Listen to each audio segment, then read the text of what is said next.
पूरे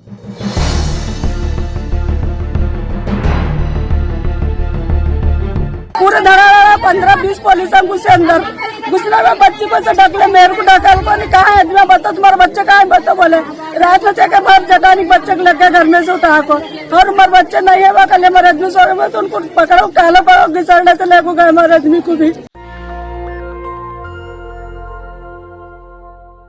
स्वागत है आपका नेशन दस्तक में। मैं हूं आपके साथ फरीन सैफी। जैसे जैसे उत्तर प्रदेश में चुनावी चरण बीतते जा रहे हैं, वैसे ही बीजेपी को मुसलमानों की याद सताने लगी है, उनको रिझाने की कोशिश की जा रही है, उनके हक की याद आने लगी है। एक तरफ बीजेपी हमेशा से मुसलमानों के साथ भेदभाव करती आई है, हमेशा से उनके खिलाफ नफरत फैलाती आई है। मुसलमानों पर उनके मंत्रियों की तरफ से तरह तरह के बयान दिए जाते हैं, और अगर उन्हें कुछ और नहीं मिलता तो लव जिहाद या 3 तलाक का मुद्दा लेकर बैठ जाते हैं। उत्तर प्रदेश हो या बीजेपी शासित कोई और प्रदेश, हमेशा से ही मुसलमानों पर जुल्म होता आया है, लेकिन सरकार उन पर कोई ध्यान नहीं देती। लेकिन चुनाव आते ही इन लोगों को मुसलमान औरतों और उनके हक की याद आने लगती है। उन्हें याद आने लगता है कि इस देश में मुसलमान भी रहते हैं, उनसे हमदर्दी होने लगती है। अब ये ही देख लीजिए कि केंद्रीय गृह मंत्री अमित शाह ने यूपी चुनाव के बीच द इंडियन एक्सप्रेस को एक इंटरव्यू देते हुए कहते हैं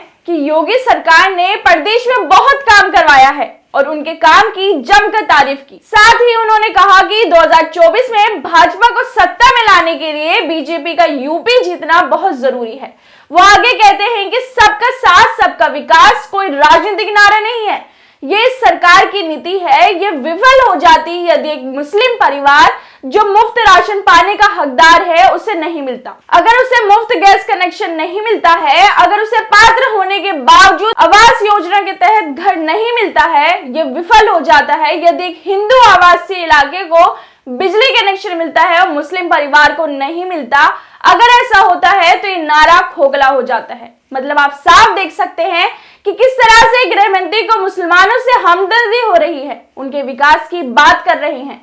वो इंटरव्यू में बैठकर मुसलमानों के हक की बात कर रहे हैं, लेकिन अपने नेताओं के बिगड़े बोल इनको नहीं दिखते, जो मुसलमानों के खिलाफ नफरत फैलाते रहते हैं। मुसलमानों को कभी मुल्ला कटवा कहते हैं तो कभी उन्हें बोला जाता है कि तुम लोग पाकिस्तान चले जाओ, तुम देशद्रोही हो, तुम्हें यहाँ रहने का कोई हक नहीं है। उनसे उनके देश प्रेमी होने का सर्टिफिकेट मांगा जाता है।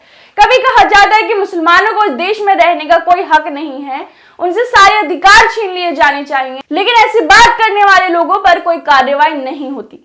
लेकिन जब बात चुनावों की आती है तो न चाहते हुए भी इन लोगों को मुसलमानों के लिए बात करनी पड़ती है। रमेश बिदूड़ी जो बीजेपी सांसद हैं, वो कहते हैं कि जहां भी मुस्लिम बहुमत में आ जाते हैं वहां हिंसा होती है, रक्तपात होता है। ये बोल हैं बीजेपी वालों के। कहीं पर सांप्रदायिक माहौल बनाया जाए और उसमें बीजेपी मंत्री या कार्यकर्ता शामिल ना हो, ऐसा हो सकता है? बिल्कुल नहीं। अब आपको कर्नाटक से जुड़ा एक मामला बताते हैं, जहां पर केंद्रीय मंत्री भगवंत खूब और भाजपा विधायक सुभाष गुट्टेदार ने धारा 144 का उल्लंघन करके आलम दरगाह परिसर में शिवलिंग पर पूजा अर्चना करने के लिए रैली निकाली। यहाँ पर धारा 144 लगाई गई थी क्योंकि दरगाह को लेकर दोनों पक्षों में विवाद चल रहा था। लेकिन बीजेपी मंत्री भगवंत खूबा धारा 144 लगी होने के बावजूद अपने समर्थकों के साथ रैली निकालते हैं ताकि दूसरी कम्युनिटी पर दबाव बनाया जा सके। पहले आपको हम ये वीडियो दिखाना चाहेंगे जिसमें बीजेपी नेता की गुंडागर्दी साफ दिख रही है। देखिए वीडियो।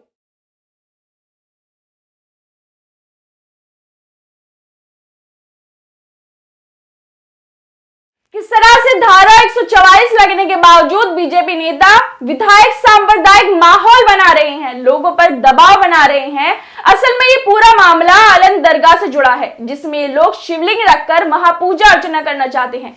लेकिन धारा 144 लगी होने के बावजूद वो लोग वहां पहुंचते हैं और पूजा करते हैं, और ये सब पुलिस की देखरेख में होता है, जहां साथ में पुलिस उन लोगों को प्रोटेक्ट भी करती है। अब साथ में आपको कर्नाटक पुलिस की दरिंदगी भी दिखाते हैं, जहां पर पुलिस बीजेपी के गुंडों को पकड़ने के बजाय मासूम मुसलमानों के घरों में घुसकर उन्हें पकड़ रही है, क्योंकि वो बीजेपी वालों को तो ना कुछ कह सकती है, इसलिए मुसलमानों को गिरफ्तार कर रही है। पहले आप ये वीडियो देखिए जिसमें मुस्लिम महिला संघी पुलिस वालों की दरिंदगी बयां कर रही है कि कैसे वो लोग जबरदस्ती उनके घरों में घुस गए, उनके साथ मारपीट की, बदतमीजी की। देखिए 15-20 पुलिस घुसे अंदर, घुसने में बच्ची को से ढकले, मेरे को ढका को नहीं कहा है मैं बता तुम्हारा बच्चा कहाँ है बता बोले रात में चेक मार जगह नहीं बच्चे को लेके घर में से उठा को और हमारे बच्चे नहीं है वो कल हमारे आदमी सो गए तो उनको पकड़ो काला पकड़ो घिसड़ने से लेको गए हमारे आदमी। महिला का कहना है कि पुलिस वाले जबरदस्ती उनके घर में घुस गए। कम से कम 10 से लेके 15 पुलिस वाले थे। जब ये संघी पुलिस वाले अपने आकाओं का कुछ नहीं कर पाए, जिन्होंने धारा 144 का उल्लंघन किया, तो वो जबरदस्ती मासूम मुसलमानों को मारने लगे, घरों से बाहर निकालने लगे, क्योंकि उनके आकाओं ने ऐसा करने के लिए उन्हें फरमान सुनाया था, इसलिए उनका हुक्म मानने के लिए उन्होंने ऐसा किया। यह हालत है बीजेपी शासित प्रदेशों को, जहां पर इनके गुंडे सरेआम गुंडागर्दी करते हैं, मुसलमानों पर जुल्म करते हैं। संघी पुलिस उन्हें मारती है बीजेपी वालों के कहने पर, क्योंकि पुलिस भी इनकी गुलाम हो चुकी है। ऐसे में अमित शाह का ये बोलना कि वो सबका साथ लेकर चलते हैं, ये बयान बहुत ही शर्मनाक है। पहले आप अपने शासित प्रदेशों की हालत तो देख लो, वहां क्या हो रहा है, किस तरह से आपकी पार्टी के गुंडे गुंडागर्दी कर रहे हैं। लेकिन उन्हें ये सब नहीं दिखाई देगा, क्योंकि चुनाव में जीतना जरूरी है, चाहे फिर लोगों के साथ कुछ भी होता रहे। आपकी इस वीडियो पर क्या राय है, हमें कमेंट करके जरूर बताएं। बाकी खबरों के लिए देखते रहिए नेशन दस्तक। नेशनल दस्तक की आपसे गुजारिश है कि अगर इसको बचाना चाहते हैं तो नेशनल दस्तक को सब्सक्राइब करने के लिए रेड कलर के सब्सक्राइब बटन को दबाएं, फिर बेल आइकन की घंटी दबाएं। नेशनल दस्तक को बचाने के लिए बहुत जरूरी है कि हर खबर को शेयर करें, लाइक करें, कमेंट जरूर करें।